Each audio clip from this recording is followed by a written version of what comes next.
Guys, gimana kabarnya? Baik kan? Pastinya dong. Dimanapun kalian berada, jangan lupa jaga kesehatan ya.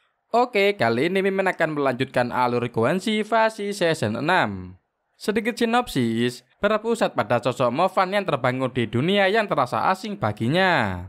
Sekolahnya tidak sama lagi dan sekarang mereka mengajarkan sihir kepada murid-muridnya dan semua orang berusaha untuk menjadi pesulap yang hebat.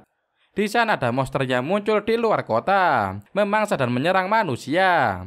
Kehidupan pribadi Movan kurang lebih tetap sama. Dia masih berada di lapisan bawah masyarakat dengan seorang ayah yang berjuang dan seorang saudara perempuan yang tidak bisa berjalan. Namun, banyak hal berubah baginya begitu dia menemukan bahwa dia adalah penyihir serbaguna. Oke, tanpa berlama-lama kita langsung gas alurnya dalam durasi 1 jam penuh. Let's go.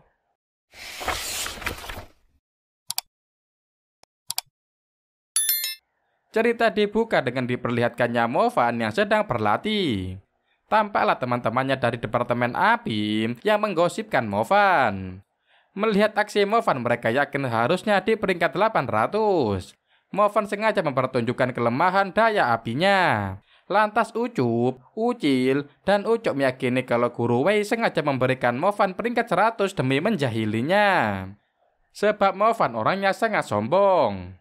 Apalagi waktu di kelas Movan membalas ucapan Guru Wei yang menyatakan dia pecundang. Dengan mengungkapkan kelas sang pengajar banyak dihadiri oleh orang-orang tak berguna. Didasari hal itu menurut Ucup dan kawan-kawan, wajar anak songong seperti Movan diberi pelajaran. Pastinya ada 1000 orang yang bakal menantang Movan di pertandingan yang khusus Guru Wei sediakan untuknya. Kemudian Movan memperlihatkan daya api yang sangat besar kepada Ucup dan kawan-kawan. Sontak saja ketiganya tercengang melihat aksi Movan. Setelah itu Movan meninggalkan gelanggang. Tak sengaja dia melihat murid nomor 1 dari belakang, sehingga Movan menyapa Zhen Jiahui. Namun Jiahui yang tak pede dan dia menjauhi Movan. Akan tetapi Movan segera menghentikan kepergian Jiahui. Dari pengamatan Movan, Jiahui memiliki peta bintang yang lumayan bagus. Sayangnya Jiahui terlalu menganggap enteng diri sendiri dan sangat pengecut. Hal itu yang membuat Jiahui semakin tertinggal. Merasa kasihan, Movan bersedia membantu Jiahui meningkatkan kemampuannya.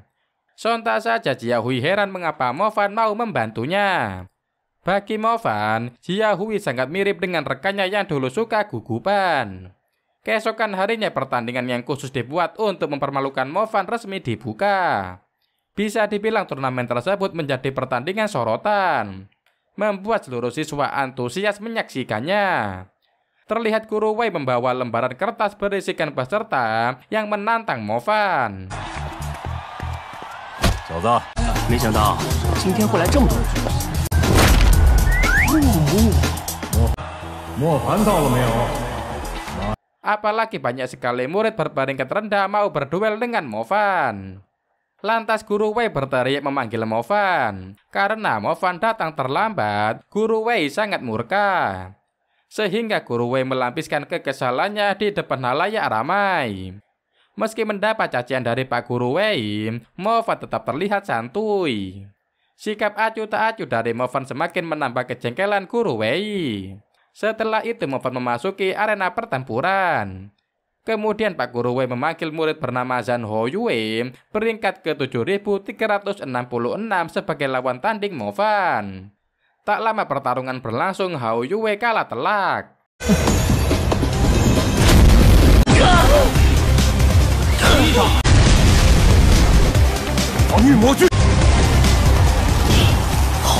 Hal itu mengakibatkan kemarahan Pak Guru terhadap Movan semakin menjadi-jadi. Menurut Pak Guru Wei, Movan hanya menang melawan murid berperingkat rendah. Karena Hao Yue mengalami luka, Guru Bai membawa murid itu untuk mendapatkan perawatan. Kemudian pertarungan Movan melawan seorang murid wanita yang memiliki kultivasi ganda. Sayangnya kekuatan murid tersebut tak berkutik di hadapan kemampuan seorang Movan. Hal itu menjadi pembicaraan di bangku penonton.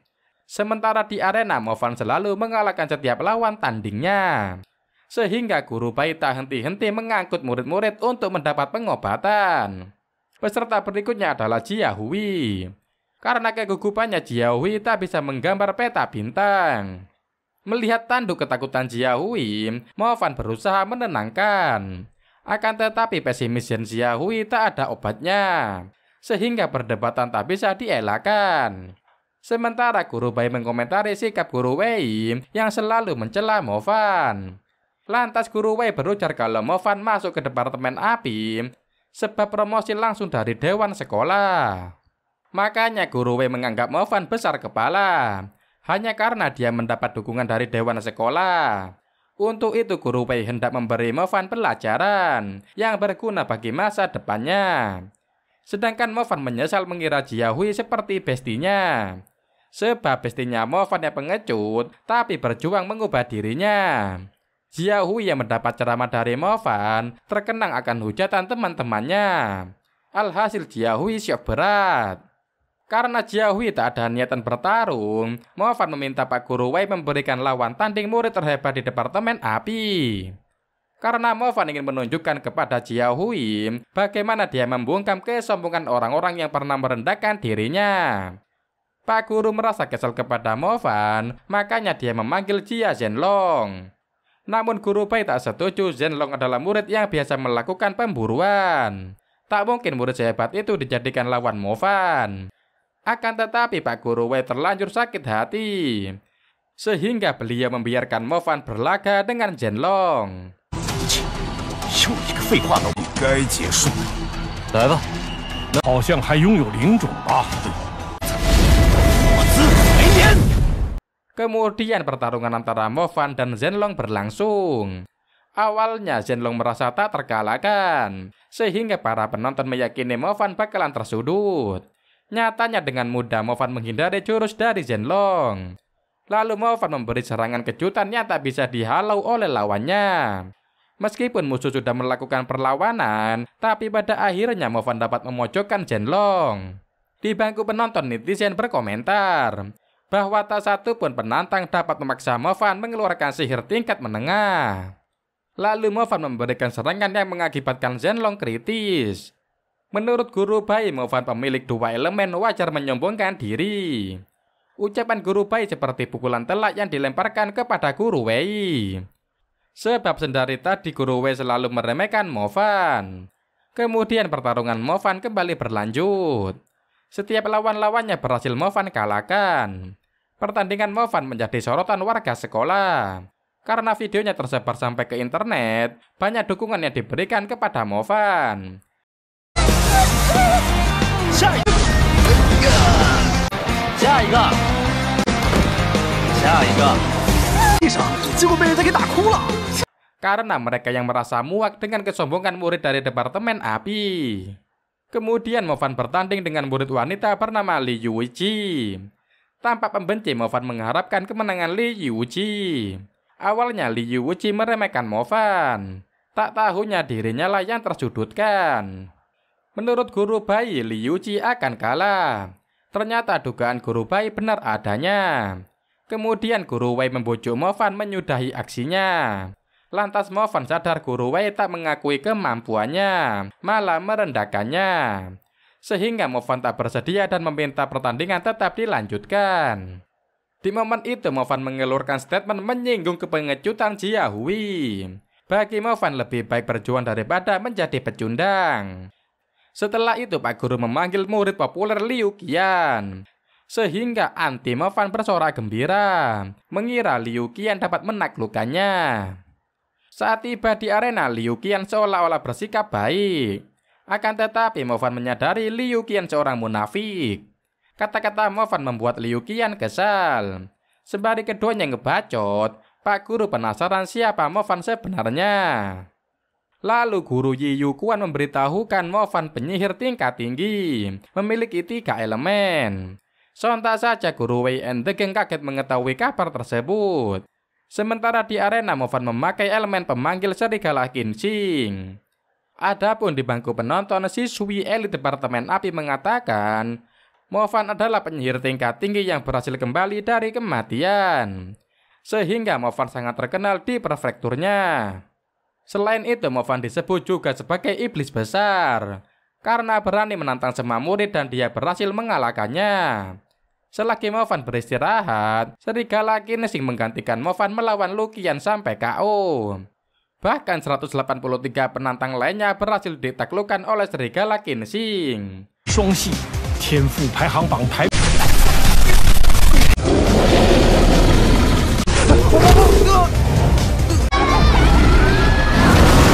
Berita itu membuat kehebohan di internet.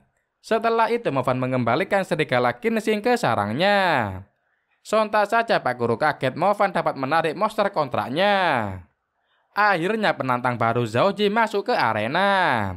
Semua anti Movan menyoraki dukungan pada Zhao Ji. Terjadilah obrolan garing antara keduanya. Di situ Movan sadar kalau Zhao Ji pengguna elemen cahaya sangat merepotkan untuk dihadapi. Kemudian Zhao Ji mengeluarkan jurus yang membuat orang-orang salah paham mengira dia terpojok. Faktanya Movan memakai perisai Minlu dan dia bisa menahan serangan Zhao Ji. Tak senang Zhao Ji mengeluarkan ledakan membara biji api. Saking kuatnya Movan sampai tersungkur menahan jurus tersebut. Menurut guru Bai, Zhao Ji terlihat ingin membunuh Movan. Ternyata Zhao Ji dendam karena peringkat 100-nya diambil oleh Movan. Makanya dia ingin merebut posisi itu menggunakan segala macam cara. Kemudian Movan memakai kekuatan dari perisainya. Menyadari Zhao Ji dalam bahaya, Guru Wei turun ke arena. Lalu Guru Wei menyatakan kemenangan Movan.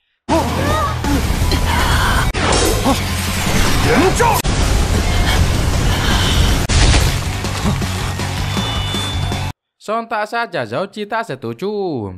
Lantas Guru Wei menjelaskan untung saja lawan Zhao Ji bukan iblis, melainkan Movan. Kalau tidak sudah pasti Zhao Ji koit di tempat. Bukannya lulu, kebencian Zhao Ji malah bertambah terhadap Movan. Kekeras kepalaan Zhao Ji mendapat murka dari Man Yan. Meskipun digampar Zhao Ji tak protes. Adegan tersebut membuat para murid di bangku menonton keheranan. Mengapa Man Yan berani berbuat kasar pada murid elit seperti Zhao Ji? Melihat kehadiran Man Yan, Movan menghampirinya. Setelah memarahi Movan karena nyaris melukai Zhao Ji, kedua besti saling beramah tamah. Keakraban keduanya mendapat teguran dari Guru Wei, sehingga kedua besti menghentikan obrolan dan Movan balik ke panggung. Kemudian satu persatu lawannya bisa Movan kalahkan. Setelah itu masuklah peserta terakhir bernama Zhao Tong. Tiba-tiba Dekan Xiao datang meminta pertandingan dihentikan. Namun Guru Wei bersikeras melanjutkan pertandingan. Karena desakan Dekan Xiao, Guru Wei tak lagi memberontak. Sehingga Guru Wei membubarkan pertandingan. Karena diprotes Guru Wei memberikan wejangan keras, terpaksa para murid bubar. Setelah itu Movan diperiksa oleh Guru Bai. Dari situ Guru Bai menyadari ada keanehan aliran sihir Movan, lebih ke sihir hitam. Lantas Movan teringat insiden masa lalu yang membuat aura iblis tertinggal di tubuhnya. Sehingga penglihatan Guru Bai benar adanya. Lalu Guru Bai menyarankan Movan menjadi healer tingkat tinggi. Kemudian Movan menemui Man Yan dan mereka membahas soal keinginannya mencari binatang kontrak. Ketika melihat gulungan yang ada di rumah Man Yan, Movan penasaran. Kemudian Man Yan menjelaskan gulungan rahasia Zimin. Berguna bagi penyihir yang ingin mendapatkan informasi mengenai alam liar. Setelah itu mereka membuka gulungan berisikan berita di sudut utara Zhou Yuan dan Yani atau peri api. Terdapat tanda kehidupan baru, di mana peri api adalah monster elemen jenisnya paling langka. Bentuk kehidupannya lahir dari kondensasi lidah api langit dan bumi. Mendengar hal itu Movan tertarik meminta penjelasan lebih lanjut. Lantas Man Yan mengatakan monster elemen selalu menjadi impian seorang penyihir summoner untuk memanggil binatang kontrak. Peri api atau Yanji merupakan salah satu benda berkualitas tinggi. Jika Movan bisa mengontrak salah satu Yanji, maka itu sangat luar biasa. Elemen api Movan akan meningkat satu level lebih tinggi. Ditambah efek khusus dari peri api, membuat elemen api Movan akan mendominasi. Secara langsung menjadi tak terkalahkan dalam Hunzong atau bibit jiwa. Di benak Movan menyadari banyak murid memiliki Linzong elemen api. Apalagi api mawarnya atau Meiyan tidak bisa sepenuhnya menampakkan keunggulan. Alhasil Movan meminta Manyan mencari info terkait peri api. Meski harga mahal, Movan tak peduli. Lantas Movan menyerahkan karnya pada Manyan, sehingga Manyan membeli gulungan berisikan informasi wilayah Zuoyuan. Karena di Zuoyuan banyak terdapat peri api, satu persatu gulungan dibaca, ada beberapa informasi menarik. Di mana area Zuoyuan adalah wilayah terlarang bagi kehidupan sejak zaman kuno. Tak hanya sangat panas dan liar, siluman ganas juga banyak. Bahkan warisan kuno berada di sana. Sehingga jangan membuat gara-gara sama daerah Zuoyuan.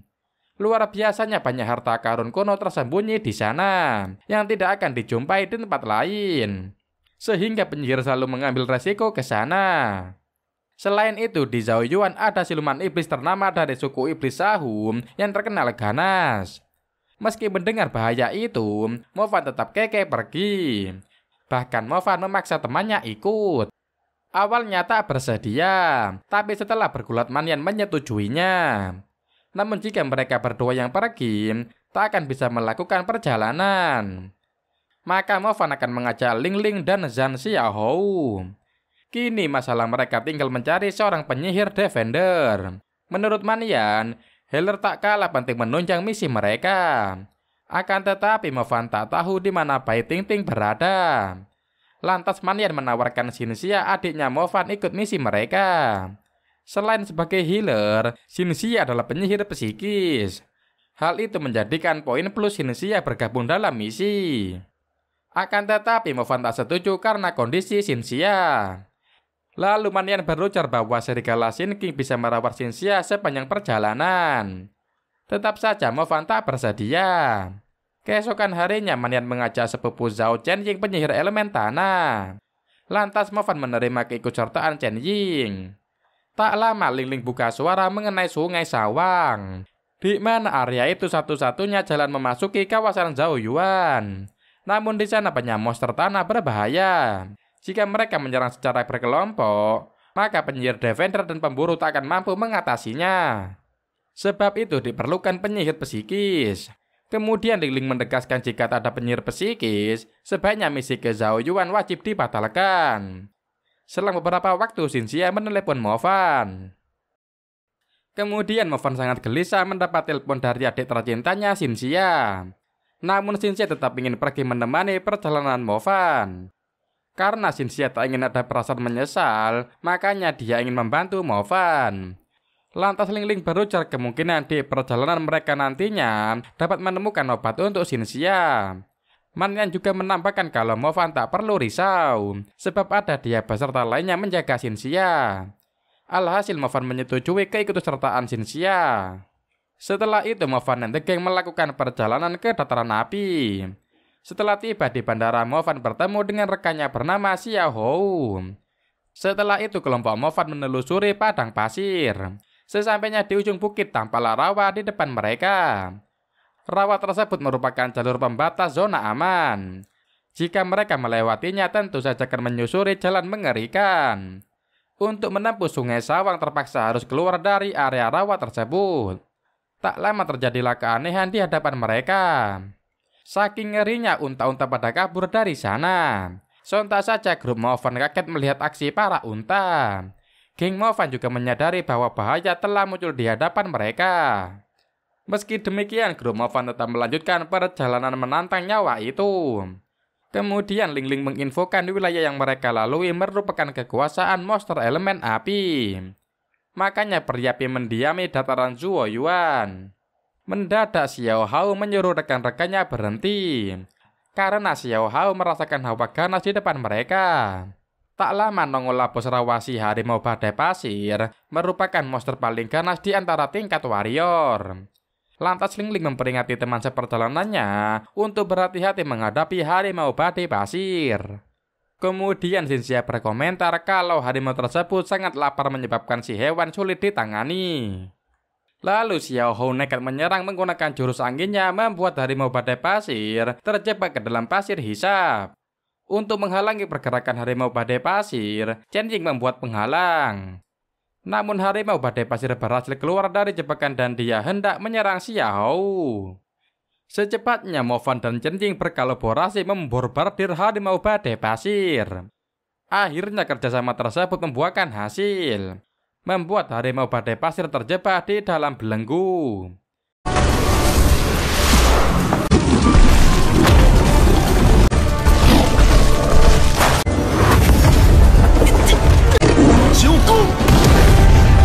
Di momen itu, Man Yan menyarankan Mo Fan menaiki sihir tingkat dasarnya menjadi peringkat 5. Mendengar hal itu, Mo Fan meminta bantuan sejumlah uang, sebab menaikkan level butuh dana besar. Sontak saja Man Yan cengar-cengir sendirian merasa tak sudi menyumbangkan dananya kepada Mo Fan. Kemudian Ling Ling mengingatkan rekan-rekannya untuk menuju Sungai Sawang. Tak lama sampailah mereka di tujuan. Mo Fan heran mengapa tak ada muncul satupun iblis pasir putih. Bukankah menurut info iblis itu ada di Sungai Sawang? Lantas Ling Ling menyuruh Mo Fan melemparkan daging ke Sungai Sawang. Setelah daging dicampakkan, nongollah banyak iblis pasir putih. Dari situ Mo Fan sadar jika dipaksa melewati Sungai Sawang, maka ratusan prajurit iblis pasir putih sudah menyerang mereka. Lalu Ling Ling menyarani mereka berkemah di tepi Sungai Sawang. Selagi menghangatkan diri, Mo Fan meminta Xiaohou diam, karena Mo Fan merasakan hawa mengerikan. Benar saja harimau badai pasir nongol secara bergerombol mengejar geng petualang. Terpaksa geng petualang masuk ke Sungai Sawang.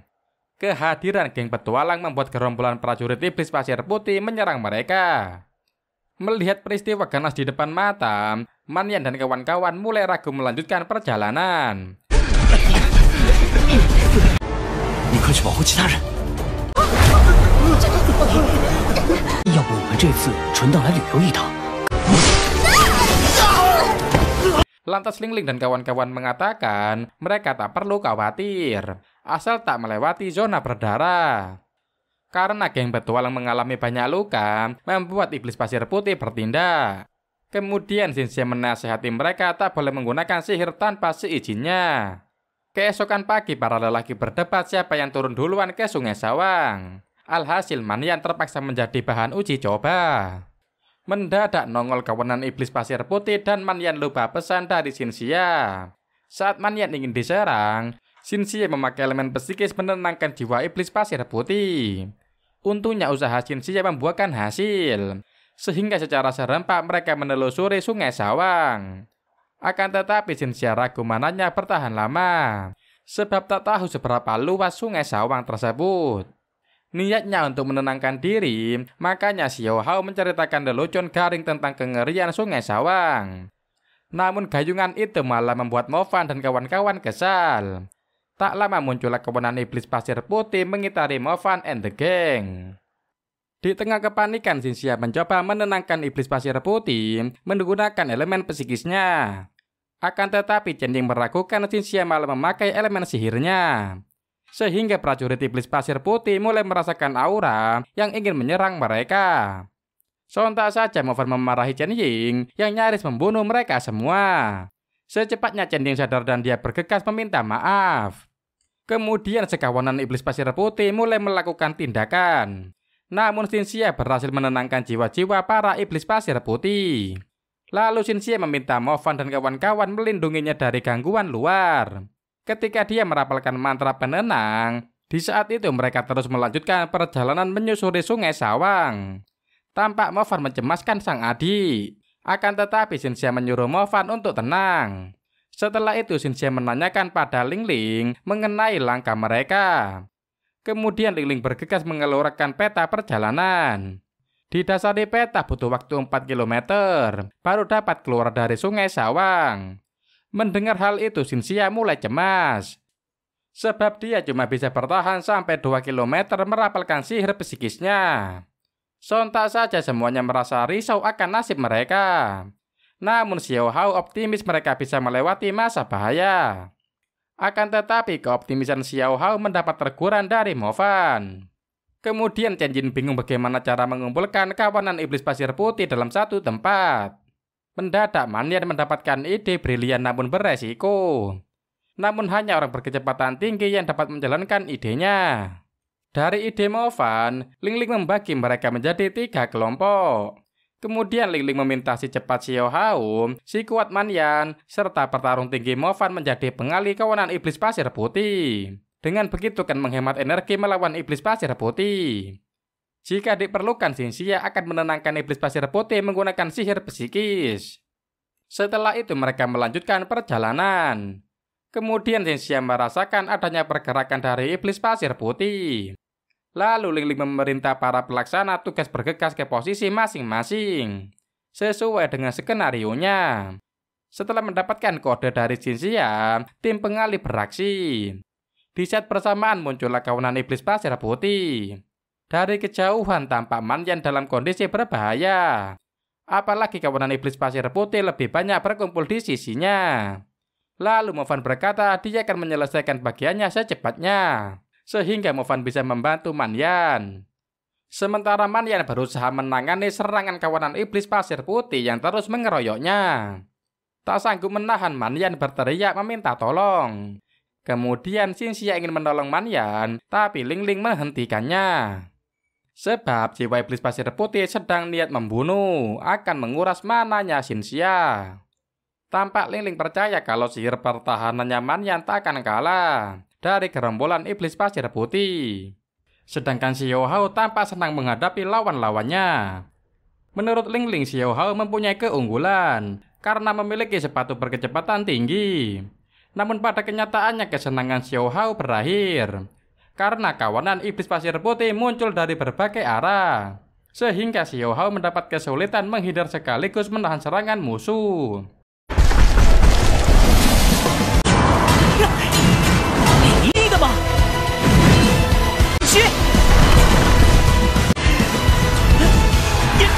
Sementara Movan memakai sihir api menyerang kawanan iblis pasir putih.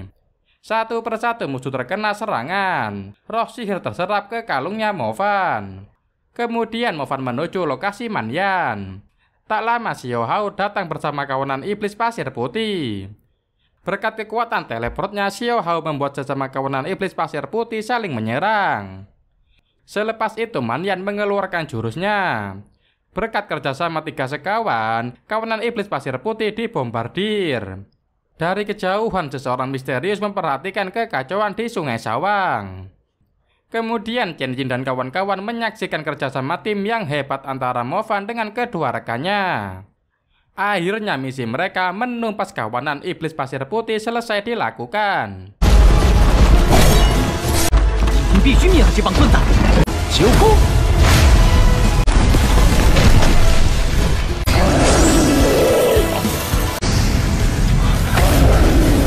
Setelah itu tim Movan beristirahat. Keesokan harinya Ling meminta kawan-kawannya berkemas secara cepat karena mereka akan melanjutkan perjalanan. Sesudah itu Ling memerintahkan Manyan dan kawan-kawan mengubur elemen yang dia berikan ke dalam tanah. Lalu Ling mengabarkan bahwa peri api suka tinggal di wilayah dengan konsentrasi elemen api peringkat tertinggi, terutama di kala mereka hamil. Kemudian satu persatu rekannya mengambil benda tersebut untuk ditanamkan ke tanah. Setelah itu Ling menjelaskan untuk kelahiran baru akan terjadi petaka api. Berkat itulah peri api sering terjerat di dekat roh api. Jikalau Movan dan kawan-kawan bisa menemukan roh api, maka peri api tak jauh dari mereka. Setelah penanaman elemen selesai dikerjakan, Ling memerintahkan rekan-rekannya pergi ke arah yang dia tunjuk, sehingga mereka bergegas pergi ke kawasan yang dipinta oleh Ling. Kemudian di hadapan grup Movan, muncullah api besar menjalar mendekati mereka. Lalu kelompok Movan berusaha menjauhi pergerakan api. Tampak dari kejauhan nongol sekawanan hewan buas beramor. Menurut informasi, kawanan tersebut merupakan makhluk yang dikenal sama kekuatan bertahannya. Mereka berada di kelas Panglima Perang. Armor kawanan binatang buas hampir semuanya terdiri dari bahan-bahan berkualitas bagus untuk armor sihir. Karena luapan api beserta kejaran dari binatang buas berarmor, grup Movan melanjutkan pelarian mereka. Alhasil mereka kembali ke Sungai Sawang. Tak lama mendaratlah sekawanan iblis pasir putih.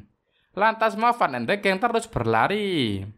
Alhasil gerombolan hewan buas berarmor berkelahi dengan kawanan iblis pasir putih. Kemudian terjangan api melahap kedua kelompok.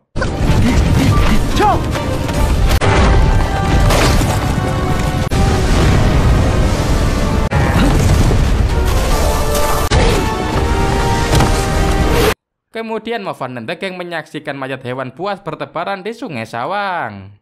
Hal itu membuat Manyan bingung bagaimana mereka bisa melalui badai api. Lantas Chen Ying berkomentar kalau badai api hanya muncul sekali setiap beberapa tahun di dalam titik utara dataran terbakar. Jika berhasil melarikan diri, sudah tentu perjalanan mereka berikutnya berada di jalur aman. Chen Ying juga berujar pembaptisan titik utara dataran terbakar akan melahirkan banyak harta karun. Tampak raut kecurigaan tim Movan pada Chen Ying yang tahu banyak mengenai dataran Zuoyan. Lalu Manyan berujar seharusnya seseorang dari keluarga Zhao mereka telah berada di Zhouyuan. Kemudian Ling Ling meminta mereka memakai detektor untuk menemukan harta karun berkualitas. Mendadak Ling Ling mendapatkan informasi dari peta digital kalau di sekitar mereka ada roh besar. Apalagi roh tersebut memiliki kualitas super bagus. Sontak saja Movan dan kawan-kawan jadi bersemangat. Lantas Ling Ling memperingati mereka harus berhati-hati memasuki lembah tersebut. Jika salah langkah mereka bisa menjadi abu. Meskipun demikian, satu-satunya orang yang dapat memasuki lembah berapi adalah Movan. Karena Movan telah melatih elemen apinya pada tingkat tertentu. Setelah mengambil benda tersebut, Movan memperlihatkan kepada teman-temannya. Menurut info, benda tersebut berharga tinggi. Laki-laki Chen Ying memberi berita mengejutkan. Pengetahuan luas Chen Ying tentang dataran Zhouyuan menimbulkan kecurigaan. Sehingga Manyan dan kawan-kawan memaksa Chen Ying mengatakan kebenaran dari pengetahuannya. Akhirnya Chen Ying mengisahkan kala itu orang tuanya pergi ke dataran terbakar. Di suatu ketika api surgawi mendera orang tuanya. Demi menyelamatkan sang suami, ibunya Chen Ying memakai jurus angin mengeluarkan sang ayah. Kemudian sang ibu terkena lahapan api. Karena ibunya Chen Ying memiliki elemen api dalam dirinya, membuat makhluk api melindunginya. Berkat pelindungan dari peri api, sang ibu lolos dari maut. Saat menyantap buah bencana api pemberian sang peri api, organ dalam di tubuh sang ibu pulih dari luka bakar. Lalu sang ibu terdampar bertahun-tahun dan dia ditemukan oleh para pemburu. Meskipun sudah kembali ke keluarga, identitas sang ibu disembunyikan dan digantikan oleh orang lain. Lantas Chen Ying kecewa pada ayahnya, tega membuang sang ibu. Kalau tidak ada perlindungan dari ibunya, kemungkinan ayahnya sudah mati. Itulah penyebab Chen Ying bisa tahu banyak mengenai malapetaka api. Tujuan Chen Ying adalah menemukan buah malapetaka api untuk mengembalikan kondisi ibunya. Sontak saja Manyan dan kawan-kawan terharu sekaligus sedih atas penderitaan Chen Ying. Manyan kesal atas tingkah laku pamannya. Tak lupa Chen Ying meminta maaf telah menyembunyikan maksudnya. Lantas Jin Xia dan kawan-kawan mengerti perasaan Chen Ying dan mereka bersedia memaafkannya. Kemudian Chen Ying meminta bantuan teman-temannya untuk mencari buah bencana api. Lalu Chen Ying memberitahukan bahwa peri api merupakan pelindung buah bencana api. Sehingga selama bisa menemukan buah bencana api, otomatis peri api dapat ditemukan. Letak buah malapetaka api ada di puncak dari mesa di tanah dari titik utara. Kemudian Movan dan The Gang melihat gunungnya sangat tinggi. Menurut Chen Ying, dari kaki gunung tersebut terdapat pedalaman yang memiliki celah. Dari situ bisa mereka gunakan untuk naik ke puncak para mesa. Saat menelusuri gua, geng Movan bertemu kura-kura ganas tipe warrior. Atas saran dari Ling Ling, mereka menjauhi si kura-kura. Ketika tiba di bagian terdalam tampak keanehan dari aliran lahar. Lama-kelamaan celah air membesar dan alirannya sangat tak normal. Mestinya lahar mengalir ke bawah, ini malah merambat ke atas. Tak berapa lama terjadilah banjir besar. Lantas Movan meminta teman-temannya bersembunyi di lorong yang tak jauh dari posisi mereka. Sementara itu Movan menahan arus lahar. Saking kuatnya Movan tak dapat menahannya lajunya lahar. Melihat tanda pada serigala Qinxing, Xin Xia yakin Movan masih hidup. Mendengar hal itu, Xiao Hao and The Gang merasa lega. Sementara roh api memberikan cairan dari buah spesial pada Movan. Berkat itu Movan bisa bangkit lagi. Tatkala melihat roh api, seorang Movan teringat kalau ibunya Chensing yang tengah sekarat pernah diselamatkan oleh peri api. Karena peri api memberi mamanya makan buah spesial, organ dalam yang terbakar jadi sembuh.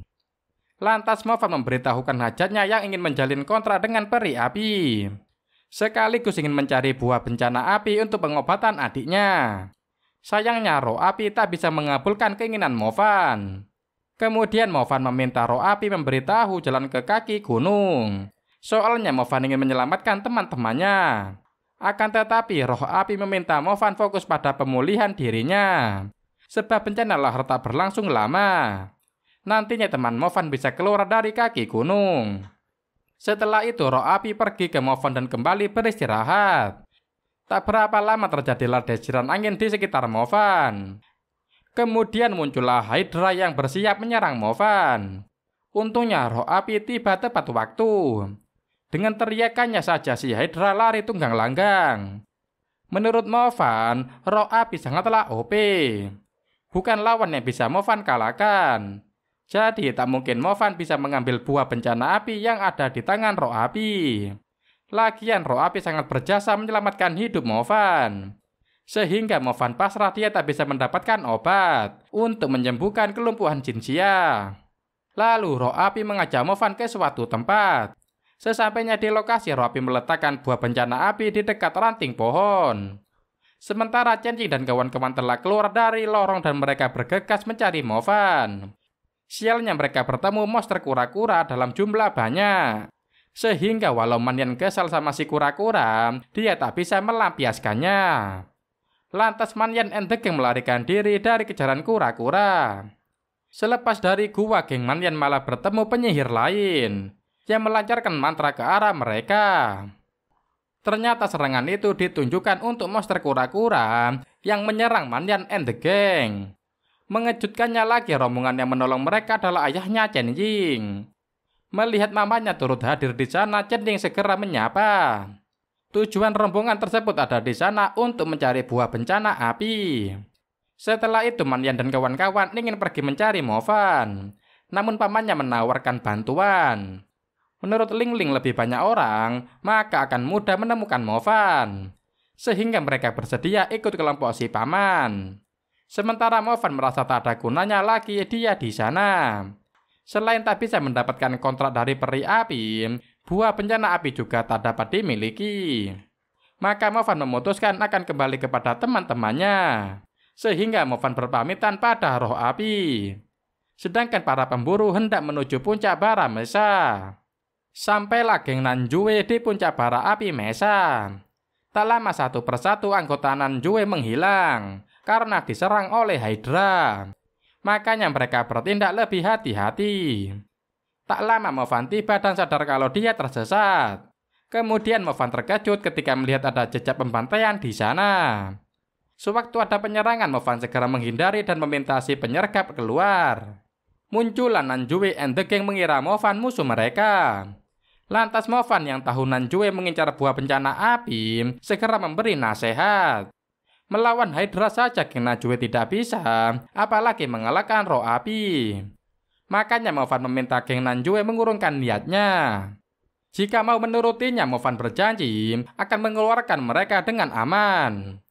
Kemudian Movan dan kawan-kawan pergi menemui roh api. Melihat buah bencana hilang, Movan memahami penyebab kemarahan roh api. 火之果实，火之。他虽然很乐于助人，但有些。 Lantas Movan mengingatkan roh api kalau dirinya adalah orang yang dia selamatkan. Sehingga roh api dalam wujud murkanya kembali ke bentuk normal. Hal itu melegakan Movan dan kawan-kawan. Setelah itu roh api memperlihatkan dirinya yang diserang oleh pemburu buah bencana api. Menyaksikan kekejaman itu Movan amat kesal. Kemudian roh api pergi dari sana. Sebab dia ingin mengejar si pencuri buah bencana api. Setelah itu muncullah serigala Chensing yang memberitahukan teman-teman Movan ada di Shibu. Sementara di Shibu terlihat sangat ramai dipenuhi para penjaga. Lalu Mo Fan bersama Nanjue datang berkunjung. Namun kehadiran mereka ditolak oleh penjaga. Tak lama kepala keamanan bernama Hai Yan menyapa. Beliau mengizinkan Mo Fan dan kawan-kawan masuk, asal menginap di sana selama 2 hari dan tak membocorkan aktivitas yang terjadi di Shibu ke khalayak ramai. Lalu Mo Fan menyetujui persyaratan itu. Tampak di dalam kediaman Man Yan kesal kepada pamannya sebab mengurung mereka. Kemudian orang dari keluargamu menyapa Man Yan dan kawan-kawan. Menurut mereka, Shibu adalah tempat yang aman. Jadi geng Man Yan tidak perlu khawatir. Begitu melihat Mo Fan, teman-temannya menyambut kedatangannya dengan hangat. Di kesempatan itu, Mo Fan memperkenalkan Nanjue kepada teman-temannya. Setelah itu, Mo Fan meminta salah satu temannya menjelaskan situasi yang sedang mereka hadapi terkait buah bencana. Dari kejauhan terlihat roh api dipenuhi kemurkaan mendatangi kediaman Sulin. 没有人和你们说话，不需要这样。你小子，没事就好。 Kemudian Chen-Ying menceritakan kalau mereka tiba lebih dulu di dekat roh api. Lantas Chen-Ying melangkah mendekati roh api dan berdiri di depannya. Tanpa Man Yan dan kawan-kawan ketahui, tindakan yang Chen-Ying lakukan adalah perintah ibunya.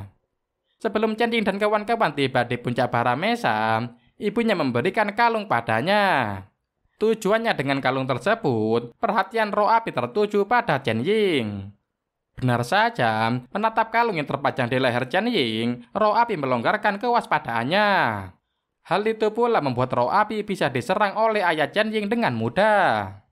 Setelah mendengar cerita itu, Mo Fan mengatakan kalau Chen-Ying telah melakukan kekeliruan. Karena sejatinya roh api tak membenci manusia. Dia hanya menyerang orang-orang yang mengincar buah bencana api.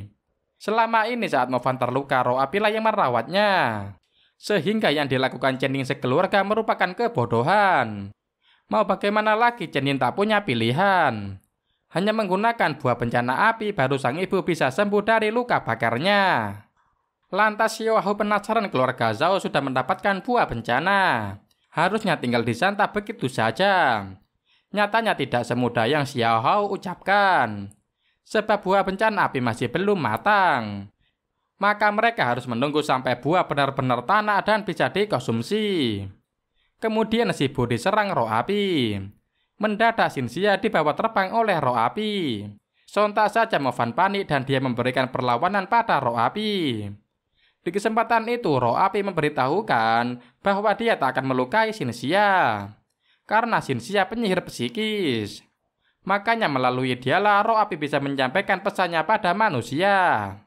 Kemudian melalui Xinxia, roh api meminta keluarga Zhao mengembalikan buah bencana api miliknya. Karena tak diindahkan, roh api melancarkan serangan. Terjadilah pertarungan sengit antara roh api dengan keluargamu, yaitu partner keluarga Zhao. Sebab keluargamu mempunyai kekuatan es yang bisa menyaingi roh api.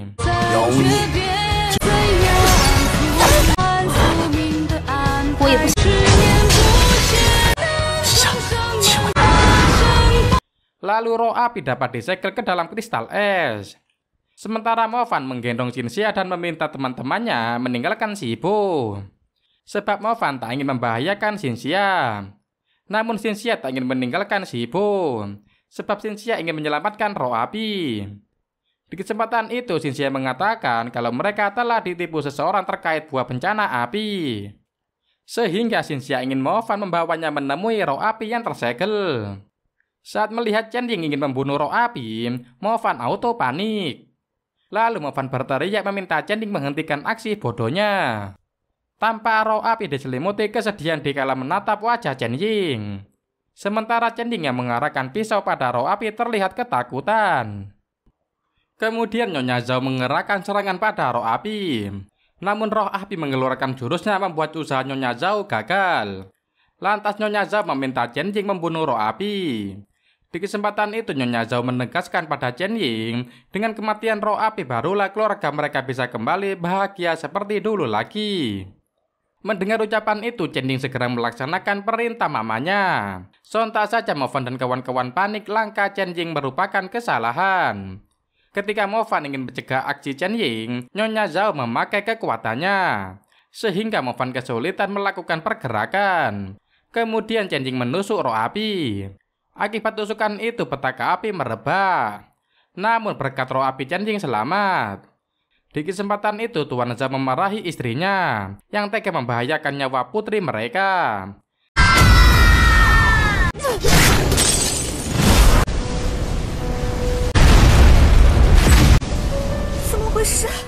Dengan entengnya Nyonya Zhao membalas bahwa Chen Ying tak bakalan terluka. Sementara Chen Ying heran kok bisa dia yang ingin membunuh malah diselamatkan oleh roh api. Lalu Nyonya Zhao mengatakan Chen Ying tak terkena petaka api karena kalung pemberiannya. Lantas Mo Fan mengatakan bukan karena kalung Chen Ying aman dari petaka api, melainkan memang roh api ingin menolong Chen Ying. Fakta mengejutkan yang disampaikan oleh Xinxia bahwa roh api adalah Jian Feng, ibu kandungnya Chen Ying. Sementara Nyonya Zhao yang disangka sebagai Jian Feng adalah palsu. Lalu Nanjue menjelaskan kalau Jian Feng KW adalah hantu hutan yang merupakan buronan. Sontak saja Tuan Zhao kaget mendengar kabar itu. Di kesempatan itu Nanjue memberitahukan hantu hutan memiliki kemampuan psikis dan kutukan. Makanya dia bisa mengkamuflase pemikiran orang. Lantas Xinxia menjelaskan ketika Jian Feng mengalami luka bakar, dia diselamatkan oleh peri api. Namun fisiknya tak bisa bertahan. Makanya dia meninggalkan tubuh aslinya. Alhasil tubuh itu dipakai hantu hutan untuk menipu keluarga Zhao. Setelah mengetahui fakta itu, Chen Ying maupun Tuan Zhao amat sedih. Sementara hantu hutan tertawa ria telah membodohi semua orang. Lantas Tuan Zhao menyadari bahwa mereka masih bisa menyelamatkan Jian Feng jika berhasil merebut buah bencana api dari hantu hutan.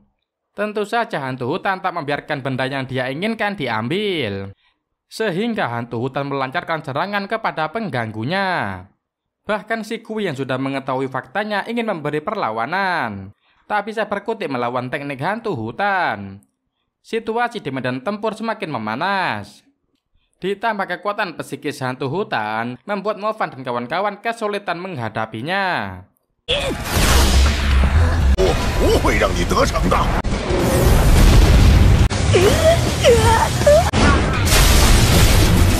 Meskipun keluargamu memberi bantuan, tetap saja tak bisa mengalahkan hantu hutan.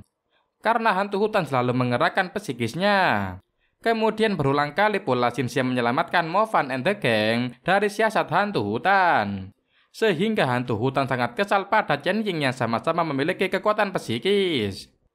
Tampak Xinxia mengeluarkan peri obatnya untuk menyembuhkan luka Jian Feng yang tengah terkapar. Lalu hantu hutan menyadari kekuatannya yang terbagi-bagi karena menyerang Tuan Zhao dan geng Mo Fan. Hal itu membuat hantu hutan dalam situasi tak diuntungkan. Ditambah lagi kemampuan psikis Xinxia menyebabkan kekalahan sewaktu-waktu bisa menghampirinya. Makanya hantu hutan berencana menghabisi Xinxia sebelum Jian Feng terbangun. Lalu hantu hutan memakai kutukannya mempengaruhi Mo Fan. Teman-temannya cemas Mo Fan menargetkan Xinxia. Nyaris saja Xinxia didaratkan serangan. Untungnya Jian Feng tepat waktu menyadarkan Mo Fan. Bahkan Jian Feng bersatu dengan Mo Fan membuat kekuatan mereka meluap-luap. Tanpa si Gu yang berhasil bangkit ingin membunuh hantu hutan yang sudah mempermainkannya. Merasa terpojok hantu hutan melarikan diri. Namun Ling Ling membelenggunya hingga pelarian hantu hutan terhenti. Kemudian Ling Ling mengatakan orang jahat seperti hantu hutan bakalan kena getah dari perbuatan buruknya. Lantas hantu hutan berhasil melepaskan belenggu yang menjeratnya dan dia hendak membunuh Ling Ling.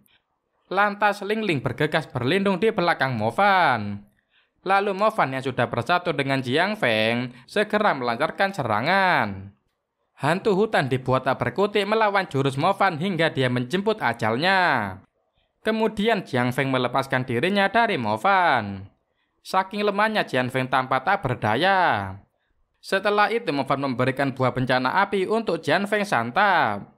Namun Jiang Feng enggan memakan buah bencana api tersebut. Tak berapa lama lahirlah bayi peri api yang keluar dari buah bencana api. Di kesempatan itu Xinxia menceritakan kemunculan petaka api menandakan tumbuhnya buah bencana api. bila buah bencana api matang akan melahirkan peri api. Makanya selama ini Jian Feng yang diselamatkan peri api tua menjaga kelahiran peri api baru sebagai ucapan terima kasihnya. Setelah itu peri api kecil tidur di tangan Mo Fan. Lalu Xin Xie memberitahukan ketika bersatu, Jian Feng telah meninggalkan tanda api di jiwa Mo Fan, sehingga peri api kecil menganggap Mo Fan orang tuanya. Selain itu, Jian Feng berharap Mo Fan menjaga peri api. Lantas Mo Fan berjanji dia akan merawat peri api sebaik mungkin.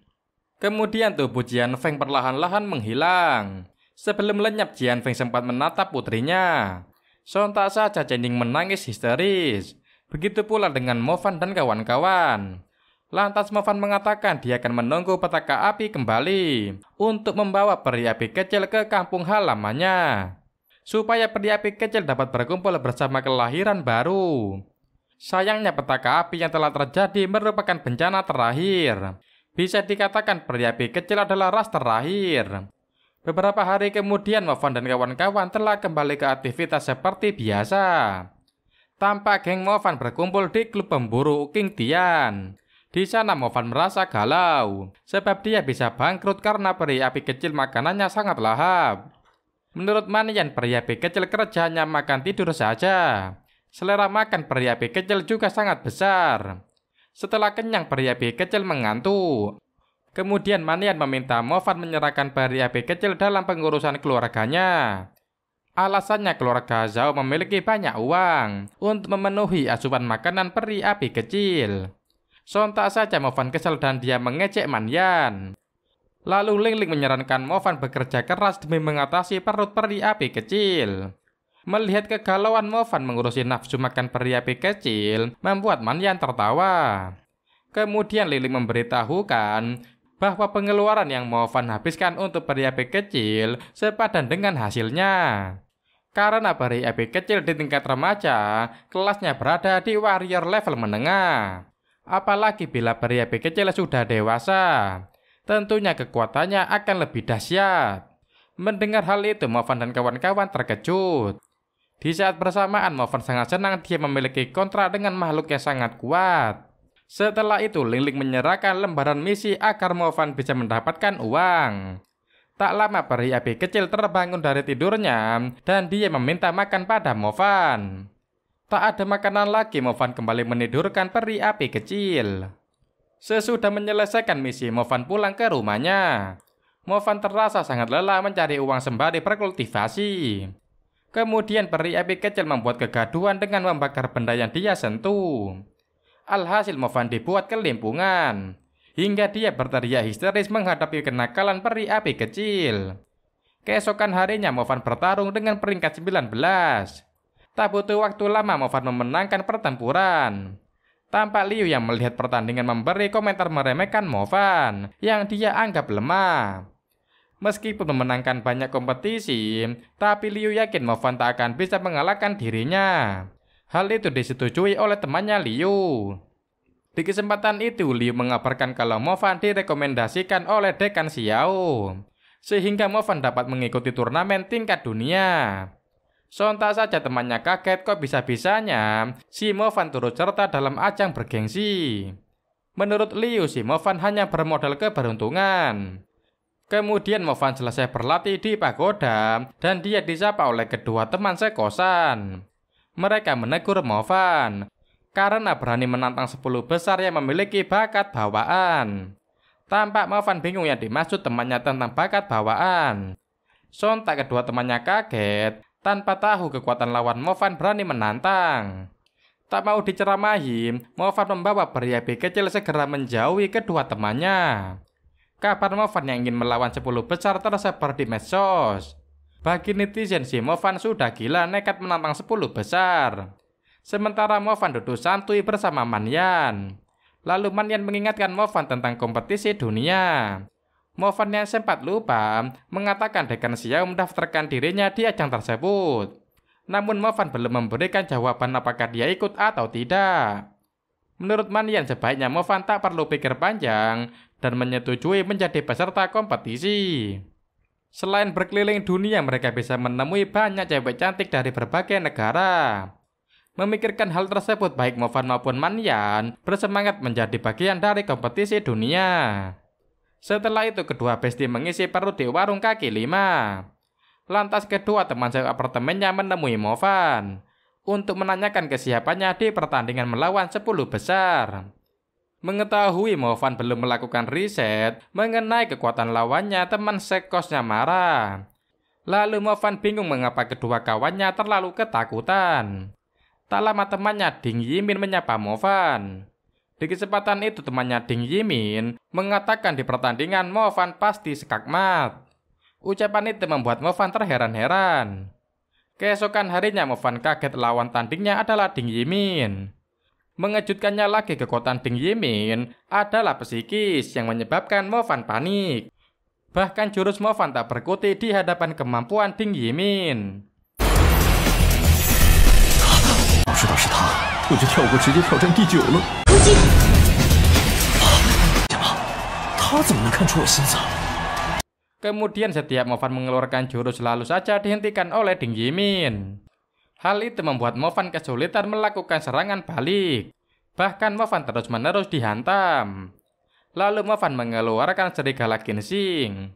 Bersama serigala ginseng, Mo Fan berupaya menghindari jurus api yang ditunjukkan padanya. Di momen itu tak sengaja Mo Fan mendapatkan atribut pemadat yang diberikan Dekan Xiao. Dari situ Mo Fan tahu cara mengatasi ilmu psikis milik Ding Yimin. Setelah itu Mo Fan meminta serigala ginseng mengulur waktu. Akan tetapi kekuatan psikis Ding Yimin mampu menjinakkan serigala ginseng. Karena tak berguna, Mo Fan mengembalikan serigala ginseng di ruang penyimpanan. Setelah itu Mo Fan kembali melakukan perlawanan. Lantas Ding Yimin tak gentar terus melancarkan serangan. Kali ini berbeda. Mo Fan yang sudah memadatkan kekuatannya bisa bertahan dari psikis milik Ding Yimin. Di saat bersamaan Mo Fan memberikan serangan yang tak bisa dihalau oleh Ding Yimin. Dari situ Ding Yimin mengetahui Mo Fan sengaja tak memakai atribut pemadatan di awal, hanya untuk membuat dia tak berkutik. Alhasil Ding Yimin mengaku kalah, menandakan kemenangan menjadi milik Mo Fan.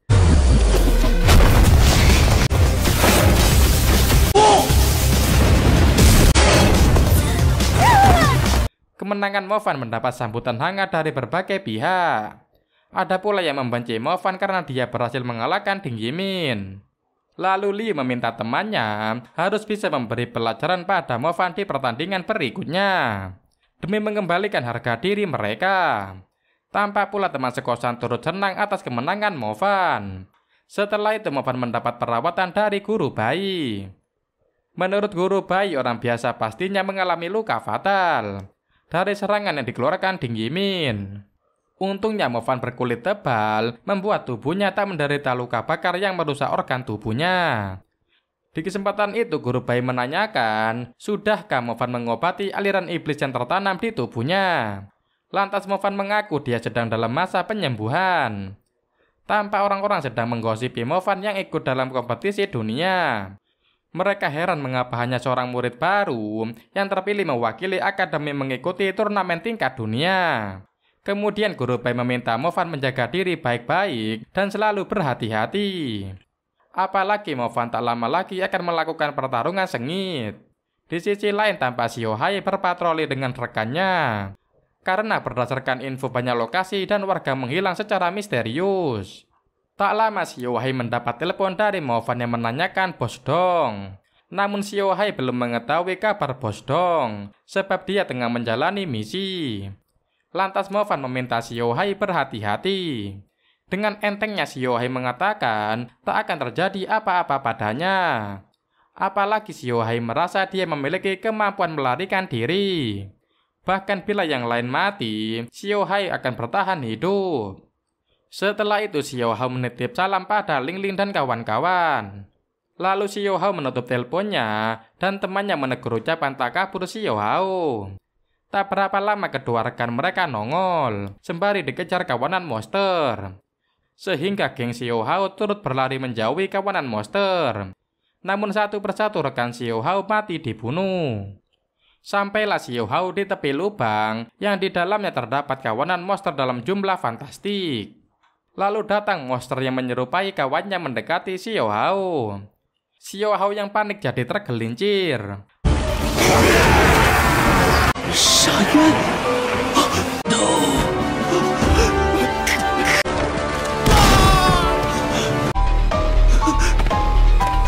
Untungnya Xiao Hao tak terperosok di lubang terdalam. Meskipun tak terjatuh ke dasar lubang, bahaya masih mendera di sisi bawah dan atas lubang. Sementara di kamar, ponsel Movan berdering sebagai tanda pemberitahuan pesan masuk. Dan ceritanya pun berakhir sampai di sini. Gimana menurut kalian season 2 kali ini? Seru bukan? Terima kasih buat kalian yang nonton sampai akhir. Jangan lupa like, subscribe, dan komentar biar Mimin semakin bersemangat bikin kontennya. Oke, sampai sini dulu kontennya. Sekian, terima kasih.